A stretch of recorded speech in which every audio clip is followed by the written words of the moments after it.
એક વાત ને ના પાડીને તો હું રોજ ને રોજ એક ને એક મગજમારી કરશો. આપણે નથી જવાનું.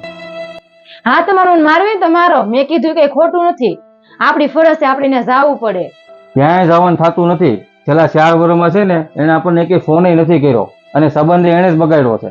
હા, તે શું થઈ ગયું? હવે સંબંધ સુધારવાની શરૂઆત ઈ જ કરે છે ને. ઈ જેવો ઈ પણ આપણે જવાનું થતું નથી. કેમ રવિ, કાજલ રોવે છે? ધવલ મમ્મી ગામડેથી કંકોત્રી આવી છે ને આપણા પરિવારમાં લગ્ન છે, તો આ ત્યાં જવાનું ના પાડે છે. પણ મારે એ પરિવાર નથી જોતો. તાન અમારે ને કઈ ઝાપટ મારે ના ઘડીએ. તને ખબર છે તું હું બોલશો ઈ? હા મમ્મી, મને ખબર છે હું બોલું છું.